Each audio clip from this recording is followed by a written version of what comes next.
السلام علیکم جناب، اجمل جامی آفیشیل میں خوش آمدید۔ آج بدھ ہے 14 جنوری 2026 جب یہ خاک سر آپ سے مخاطب۔ امریکی صدر ڈونلڈ ٹرمپ نے اپنی تمام تر ملاقاتیں منسوخ کیں اور ایرانی عوام کے لیے ایک پیغام جاری کیا کہ ہیلپ از آن دا وے، آپ ڈٹے رہیں، اس رجیم کا خاتمہ کریں۔ اور پھر اطلاع آئی کہ جو گزری رات ہے یعنی منگل اور بدھ کے بیچ ایران پر امریکہ براہ راست حملہ کر دے گا۔ تو صورتحال کہاں تک پہنچی؟ ڈونلڈ ٹرمپ نے جو ساؤتھ چائنا سی میں کھڑا ان کا بحری بیڑا ہے ابراہم لنکن، اس کے لیے کیا ہدایات جاری کی ہیں؟ قطر میں جو ان کی مختلف بیسز ہیں وہاں سے امریکی فوجیوں کو اور امریکی شہریوں کو انخلاء کا حکم کیوں دیا ہے؟ اور ٹرمپ بدستور بضد کیوں ہیں کہ ایران پر حملہ کرنا ہے؟ ایران کا رد عمل، ایران کا جواب کیا ہو سکتا ہے؟ اس صورتحال پر تفصیل سے آج غور کریں گے۔ بہت ہی اہم دو خبریں اور اس سے جڑی CNN نے شائع کی ہیں کہ در حقیقت بڑے پیمانے پر وسیع جنگ کرنے کی بجائے ڈونلڈ ٹرمپ اور امریکی سرکار نے ایک اور خفیہ اور باریک نسخہ وہ ایجاد کیا ہے کہ ایران کی جو موجودہ حکومت ہے اسے کیسے ختم کرنا ہے۔ وہ نسخہ ایئر سٹرائکس، وہ نسخہ کھلی جنگ کی بجائے کسی اور ترتیب کا ہے، کسی اور واردات کا ہے۔ جاننے کے لیے میرے ساتھ رہیں، اور ساتھ میں یہ بھی بتاؤں کہ انڈین آرمی چیف بھی اعتراف کر رہے ہیں۔ یہ جو ابھی حالیہ جنگ ہوئی انہوں نے مان لیا ہے کہ پاکستانی جو فوج تھی اس کے پاس بھارت کی مکمل سیٹلائٹ پکچر موجود تھی، جو معلومات ہم نے اب تک پہنچائیں، وہ اب خود بھی اعتراف کر رہے ہیں۔ کچھ ملکی سیاست کا ذکر بھی ہو جائے گا، لیکن سب سے پہلے ذرا ایران کا جائزہ لے لوں۔ دیکھیے، بات یہ ہے کہ آپ نے اس لینس کو دیکھنا ہے کہ کیسے BBC، CNN، Al Jazeera, writers, AFP یہ کور کرتے ہیں، کیونکہ ایران کے انٹرنیشنل میڈیا تو ایسا سچ ہے نہیں۔ ان کا اپنا مقامی میڈیا وقفے وقفے سے چند ایک معلومات ہی منظر عام پر لاتا ہے۔ اب CNN کے اگر آپ ویب سائٹ کھولیں تو فرنٹ پیج پہ آج میں آپ سے مخاطب ہوں بدھ کے روز شام کے وقت۔ فرنٹ پیج پہ جو سب سے اہم خبر یا سٹوری لگی ہوئی ہے وہ سٹیفن کولنسن کی سٹوری ہے۔ سٹیفن کولنسن 17-18 سال AFP کے ساتھ وابستہ رہا ہے، بڑا سینئر صحافی ہے، ایک عرصے سے میں اسے فالو کرتا ہوں۔ یہ وائٹ ہاؤس سے لے کے امریکی صدارتی انتخابات سے لے کے دنیا بھر کی جو سیاست اور اس میں امریکہ کا کردار ہے اس کا بڑا ایکسپرٹ قسم کا صحافی ہے۔ اس نے ایک بڑا شاندار مضمون لکھا ہے جس میں کئی ایک اہم اور چبھتے سوال اس نے ڈونلڈ ٹرمپ کے لیے اٹھائے ہیں۔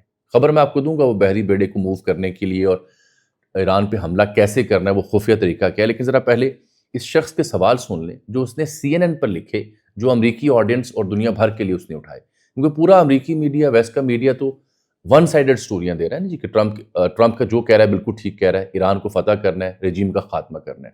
تو یہ واحد شخص ہے جس نے ایسے سوالات اٹھائے جن کا جواب امریکی انتظامیہ کے پاس نہیں ہے۔ وہ کیا سوال اٹھاتا ہے؟ ایک تو یہ کہتا ہے کہ یہ ڈیپلی کمپلیکس ایشو ہے ایران کا، اس کو دیگر ممالک جیسے لیبیا میں، عراق میں، وینزویلا میں جو کارروائیاں آپ نے کی اس سے مماثلت اس کی نہیں ہے۔ وہ یہ کہتا ہے کہ ایران مشرق وسطیٰ یا دیگر کسی ملک کی طرح کوئی برطانیہ کی، یورپ کی یا امریکہ کی کالونی نہیں رہا۔ ایران کا سب سے بڑا فرق یہ ہے کہ ایران ایک تہذیب یافتہ قوم ہے، ایک ثقافت ہے، ایک زبان ہے، صدیوں پرانی شناخت ہے۔ It is in like other countries جو کالونیاں رہی ہیں۔ دوسرا وہ یہ کہتا ہے کہ آپ you can not just bombard Iran into a democracy, آپ ایران پر بمباری کر کے وہاں جمہوریت نہیں لا سکتے۔ یہ لکھ رہے ہیں انگریزی زبان میں، اور وہ کہتا ہے کہ یہ جو انف ڈیمیج ہے وہ بھی آپ شاید نہ کر سکیں، لاسٹ ٹائم بھی آپ نے کر کے دیکھ لیا۔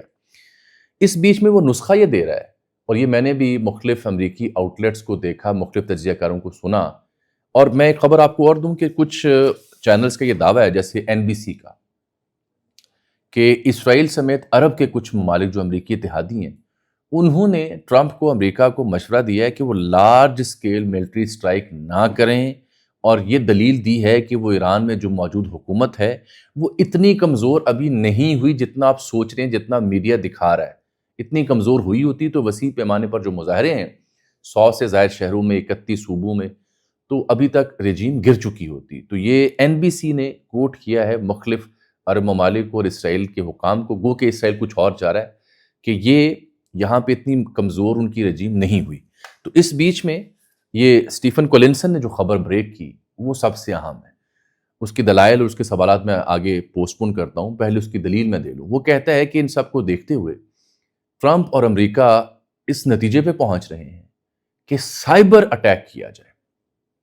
سائبر اٹیک جو ہے اس سے مراد کیا ہوگی کہ جو ان کی ملٹری ہے، جو ان کی سرویلنس ہے، جو ان کی کمانڈ ہے سائبر سیکیورٹی میں، اس کو پیرالائز کیا جائے، اس کو مفلوج کیا جائے۔ حتیٰ کہ یہ آپشن بھی ہے کہ بتی بند کر دی جائے، اندھیرا چھا جائے پورے ایران میں۔ تو اگر پورے ایران میں اندھیرا چھا جاتا ہے، بتی بند کر دی جاتی ہے، انٹرنیٹ سرویلنس جو فوج کی، پاسداران انقلاب کی، پولیس کی یا دیگر محکموں کی جو سرویلنس ہے، ظاہری بات ہے وہ تو انٹرنیٹ سے جڑی ہے، وہ security and command and control سے جڑی ہوئی ہے۔ اگر وہ آپ رپچر کر دیتے ہیں سائبر اٹیک کے ذریعے تو آبویسلی ایک پینک پھیلے گا، آبویسلی ایک انسرٹنٹی پھیلے گی۔ تو مظاہرین کو وہ چاہ رہے ہیں کہ اس طرح سے مزید پرووک کیا جائے اور مزید کمزور کر کے مظاہرین کو کہا جائے چڑھ دوڑیں، تہران پہ قبضہ کر لیں۔ یہ اب ایک اندر کا پلان ہے، اور ساتھ مشورہ کچھ لوگ یہ دے رہے ہیں اسٹیفن کولنسن کے مطابق کہ یہ کارروائی کرنے کے بعد آپ پیرالل ڈیپ سٹرائک کر سکتے ہیں، میسل سٹرائک کر سکتے ہیں، ایئر سٹرائک کر سکتے ہیں تاکہ ملٹری کو چوک کیا جائے۔ تو یہ اس منصوبے کے اوپر اب سنجیدگی سے غور کیا جا رہا ہے۔ یہ جو ٹرمپ نے کہا تھا کہ میں تمام ملاقاتیں اپنی منسوخ کر رہا ہوں، اور ایرانی عوام کو اس نے کہا کہ آپ کے لیے مدد رستے میں ہے، یہ اس کا بیک گراؤنڈ ہے جو کھل کے آج سی این این کے اسٹیفن کولنسن نے لکھا ہے۔ لیکن یہ کولنسن آگے جا کے مزید یہ بات کرتا ہے کہ اس کی کیا یقین دہانی ہے کہ آپ کی فضائیہ مظاہرین کو بچا سکے گی جو ہر شہر میں پھیلے ہوئے ہیں، وہ بھی متاثر ہو سکتے ہیں۔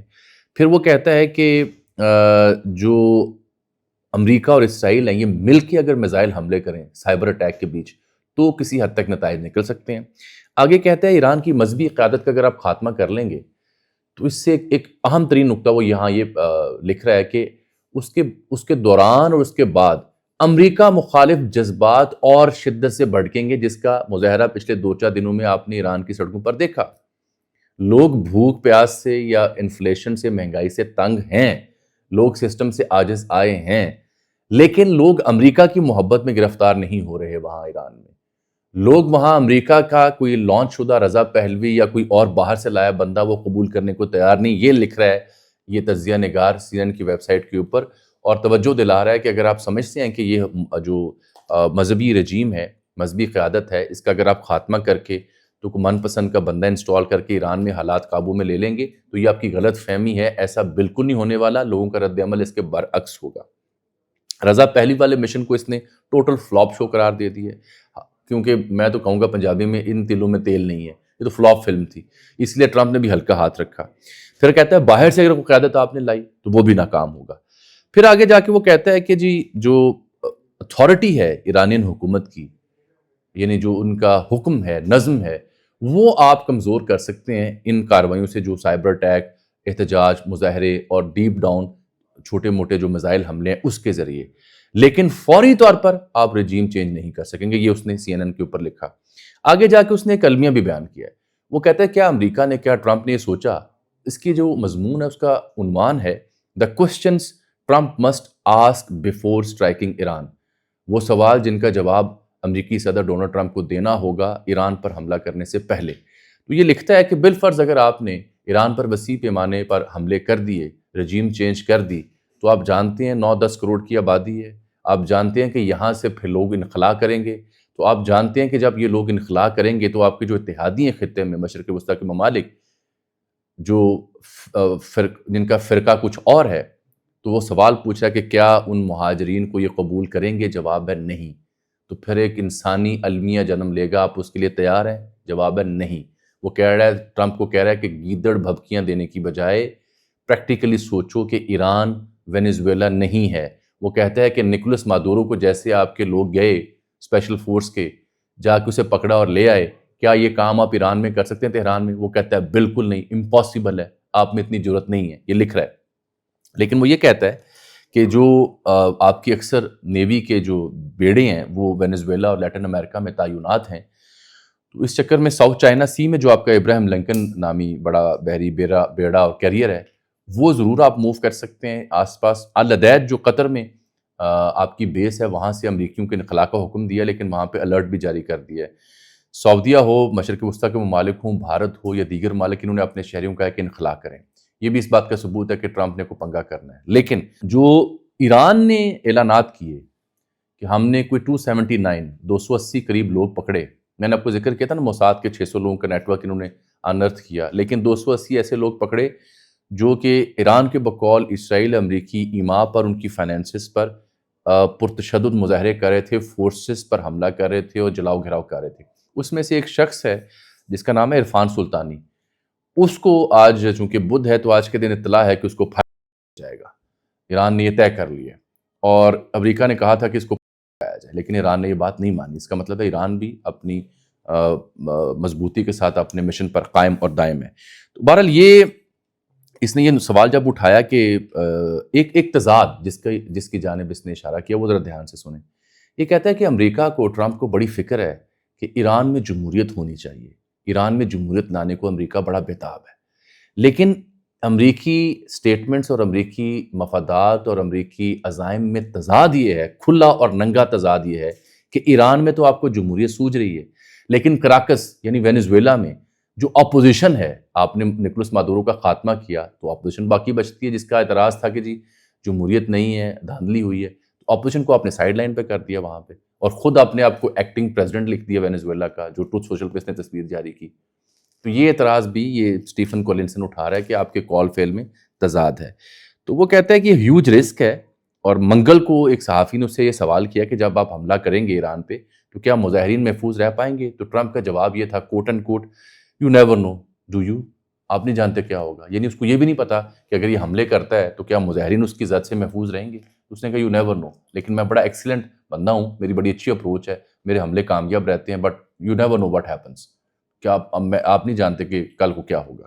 یہ اس کا خلاصہ ہے ٹرمپ کی اور امریکہ کی اس کا، لیکن اطلاعات اب یہی ہیں کہ یہ سٹرائک کریں گے، اور سائبر اٹیک ان کی ہے، اس کے ذریعے رجیم کو کمزور کر کے پینک پھیلانا ہے انہوں نے پورے ایران میں۔ اب ارنسٹ ہیمنگ ویگ نے ایک جگہ کہا تھا، جو آج بی بی سی نے اپنے ایک مضمون میں اس کا جملہ کوٹ کیا ہے، کہ جہاں بھی کہیں حکومتیں تبدیل ہوتی ہیں، رجیم چینج ہوتی ہے، تو پہلے آہستہ آہستہ کاروائی ڈلتی ہے اور پھر اچانک وہ خاتمے کی طرف چل پڑتی ہے۔ تو بی بی سی کا ماننا یہ ہے کہ یہ جو پرتشدد مظاہرے ہیں، امریکی دھمکیاں ہیں، شدید دباؤ تو ہے، لیکن فوری تبدیلی ایران میں خارج از امکان ہے۔ ہاں، آہستہ آہستہ اور پھر اچانک والی کہانی شروع ہو چکی ہے۔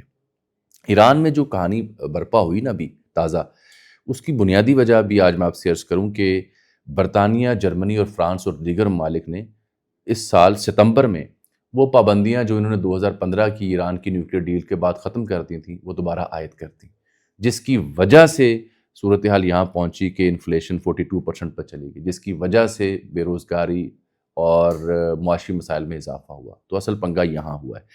ایرانی عدلیہ کے سربراہ غلام حسین، انہوں نے کہا ہے کہ فوجی کارروائی اگر کی تو بھرپور ہم جواب دیں گے، اور جو لوگ گرفتار ہیں ان کو لگانے سے گریز نہیں کریں گے، یہ ہمارا نظام ہے، اس کے اوپر عمل درآمد ہوگا۔ موبائل اور لینڈ لائن سے جو انٹرنیشنل کالز ہیں وہ کسی حد تک بحال ہوئی ہیں، البتہ 132 گھنٹوں سے مکمل طور پر انٹرنیٹ بند ہے۔ ایک جانے سے پہلے میں خبر آپ کو دے دوں کہ یہ جو ٹرمپ نے گرین لینڈ پر قبضے کی کہانی شروع کی تھی پیرالل، وہاں پہ گرین لینڈ کے پرائم منسٹر نے، فریڈرک نیلسن میرے خیال اس کا نام ہے، اس نے ڈنمارک کی پرائم منسٹر جو خاتون ہے اس کے ساتھ کھڑے ہو کے پریس کانفرنس کی ہے کل، اور اس نے اعلان کیا کہ ہم امریکہ کی بجائے ڈنمارک کے ساتھ جانا پسند کریں گے۔ اس نے ٹرمپ کو ٹھینگا دکھا دی ہے۔ ٹرمپ جو کہ ٹرافیاں چاہ رہا ہے، اب گرین لینڈ کو کیا فوجی کارروائی سے فتح کرے گا، اور کیا ایران میں بھی فوجی کارروائی کرنے کا باقاعدہ آغاز آج رات کرے گا، یہ ہمیں دیکھنا ہوگا۔ سائبر اٹیک کی خفیہ باریک واردات میں نے آپ کو بتا دی ہے کہ کہانی یہاں سے آگے چلے گی۔ رہ گئی کہانی رضا پہلوی کی، تو وہ فلاپ ہو گئی ہے فلم، اس میں کوئی دم نہیں ہے۔ کچھ 2400 افراد ہیں جو ان مظاہروں میں ابھی تک جاں بحق ہوئے۔ میں نے انڈیا کا ذکر ضرور اس لیے کرنا ہے کہ ان کے جو آرمی چیف ہیں یا سی ڈی ایس ہے، وہ گاہے گاہے بولتے رہتے ہیں۔ پہلے انہوں نے کل پرسوں کہا کہ پاکستانی ڈرون جو اندر آ گئے ہمارے پاس، سرویلنس کرنے والے ڈرون، لیکن انہوں نے ایک اعتراف کیا ہے کل، اور وہ یہ کیا ہے کہ جو آپریشن سندور تھا سو کالڈ انڈیا کا، اس دوران پاکستان کے پاس بھارتی فوج کی مکمل سیٹلائٹ موجود تھی، یہ انہوں نے اعتراف کیا ہے۔ اور وہ کہتے ہیں کہ انہیں علم تھا کہ کون سا بھارتی طیارہ، کون سی یونٹ کہاں موجود ہے۔ آپ کو یاد ہے مئی میں ہم نے آپ کو خبر دی تھی کہ اپنے ویلاگ میں، کہ پاکستانی جو فورسز تھیں ان کے پاس یہ اطلاعات تھیں کس ٹول پلازا سے کتنی گاڑیاں بھارت کی کہاں جا رہی ہیں۔ آپ اسے سائبر ہیکنگ کہہ سکتے ہیں، آپ اسے سرویلنس کی انتہا کہہ سکتے ہیں، آپ اسے پاکستان کی دفاعی قوت میں بے پناہ اضافہ کہہ سکتے ہیں، جو بھی نام دینا چاہیں، لیکن جو ہم نے خبر آپ کو دی اس کی تصدیق اب بھارتی آرمی چیف خود کر رہے ہیں، اور یہی وجہ بنی کہ پاکستان کو علم تھا طیارے کہاں جا رہے ہیں، امبالہ اپنا گراؤنڈ ہوئے ہیں، آدم پور بیس کہاں ہے، گاڑیاں کہاں سے گزر رہی ہیں، کتنا قافلہ کہاں آ رہا ہے، اور یہی وجہ بنی کہ جب 8 طیارے پاکستان نے گرائے تو اس کے بعد انڈیا نے جو رافیل طیارے تھے وہ گراؤنڈ کر دی اور پاکستان کی سرحد سے 300 کلومیٹر وہ دور لے گئے تھے۔ انہوں نے یہ بھی کہا ہے کہ پاکستان نے راکٹ فورس قائم کر رکھی ہے چین کی شراکت سے، تو بھارت کو بھی یہ کرنے کی ضرورت ہے، یعنی بجٹ بڑھانا چاہ رہے ہیں بیسیکلی، اور یہ پلان کر رہے ہیں فردر ایسکیلیشن کا کہ پاکستان کے ساتھ مزید پنگا ہوتا رہے۔ جانے سے پہلے میں نے کہنا ہے کہ سہیل خان آفریدی صاحب سی ایم کے پی نے کہا تھا آپ کو کہ شواہد دیے جائیں کہ افغانستان کی سرزمین دہشت گردی میں استعمال ہوتی ہے۔ آج میں نے دیکھا ہے کہ جنگ پہ خبر چھپی ہوئی ہے، علی امین گنڈاپور صاحب تو یہ کہہ رہے ہیں جو سابق سی ایم ہیں کہ ٹی ٹی پی افغانستان سے پاکستان میں دہشت گردی کر رہی ہے، حکومتوں کے پاس ثبوت ہیں، صوبائی حکومت بھی اور وفاقی حکومت کے پاس بھی۔ تو یہ تضاد ایک سامنے آیا ہے۔ دوسرا تضاد مجھے حکومت کے ہاں بھی ہائی لائٹ کرنا ہے۔ میرے پروگرام میں عطاط آرڑ نے، میں نے جب ان سے پوچھا کہ محمود خان اچکزئی صاحب جو ہیں وہ اطلاع ہے کہ رانا صاحب نے انہیں آفر کی کہ وہ پرائم منسٹر سے ملیں، مذاکرات کی کہانی کا میں ذکر کر رہا ہوں، تو کیا حکومت نے کوئی ایسی پیشکش کی تھی محمود خان اچکزئی صاحب کو؟ تو تارڑ صاحب نے مجھے آن ریکارڈ کہا کہ یہ قطعاً نہیں، من گھڑت بے بنیاد افواہ ہے، ایک جھوٹی خبر ہے، پرائم منسٹر نے اچکزئی صاحب کو ملاقات کے لیے نہیں بلایا تھا۔ لیکن یہ جب پروگرام ہو گیا تو میں نے یہ کلپ بھی ایکس پہ پوسٹ کیا، تو پھر میں نے دیکھا کل ہی علینا شگری صاحبہ کے پروگرام میں رانا ثناء اللہ صاحب خود پروگرام میں شرکت گفتگو تھے، تو یہی سوال علینا نے ان سے پوچھا تو رانا صاحب نے کہا جی بالکل، میں نے محمود خان اچکزئی صاحب کو پی ایم سے ملاقات کی آفر کی تھی، مگر وہ پہلے اڈیالہ جانا چاہتے تھے۔ تو جہاں میں نے سہیل آفریدی اور علی امین کے بیانات میں تضاد آپ کے سامنے رکھا، وہاں دو وزراء کے بیانات میں جو تضاد ہے وہ بھی آپ کے سامنے رکھا ہے۔ مجھے آج کے لیے اجازت دیجیے، اللہ حافظ۔